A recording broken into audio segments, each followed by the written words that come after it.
Hi friends, welcome back to my channel. నేను మీ స్వాతి పల్లెటూరు పిల్ల. సో ఈరోజు అయితే మా హస్బెండ్ అయితే ఎగ్ రైస్ అయితే చేయమన్నారు. దానికోసం నేనైతే ముందుగానే అన్నీ ప్రిపేర్ చేసుకున్నా.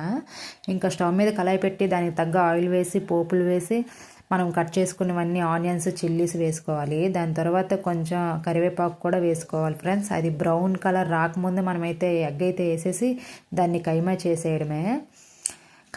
ఎగ్కి కొంచెం టేస్ట్ రావాలంటే పసుపు కారం అవన్నీ ముందుగానే కొంచెం కొంచెం వేసుకొని అదైతే బాగా కలుపుకోవాలి. కొంచెం ఆయిల్ అనేది తేలేలా చేసుకోవాలి ఫ్రెండ్స్. సో ముందుగానే నేను కలిపి ఉంచుకునే రైస్ అయితే వేసుకున్నాను. అది మిక్స్ చేసాక కూడా మనం ఇంకా కారము పసుపు దానికి తగ్గ అన్నీ వేసుకోవాలి ఫ్రెండ్స్. 2 టైమ్స్ వేస్తే కానీ టేస్ట్ అయితే రాదు ఎగ్ రైస్లో. ఇలా వేసుకున్న తర్వాత రైస్ అనేది కొంచెం పొడి పొడిగా ఉండేలా చూసుకోవాలి. చూడండి ఫ్రెండ్స్ ఎలా ఉందో. సో ఇంకైతే సర్వ్ చేసేసాను. మా హస్బెండ్కి అయితే ఇస్తున్నాను. చూడండి ఫ్రెండ్స్ ఎలా ఉందో చెప్తారు. సూపర్గా ఉందని చెప్తున్నారు ఫ్రెండ్స్. నాకైతే కుడిపారు. అస్సలు మా హస్బెండ్ కుడపడం కూడా రాదు. ఓకే అండి, బాయ్ అండి. Please like and subscribe.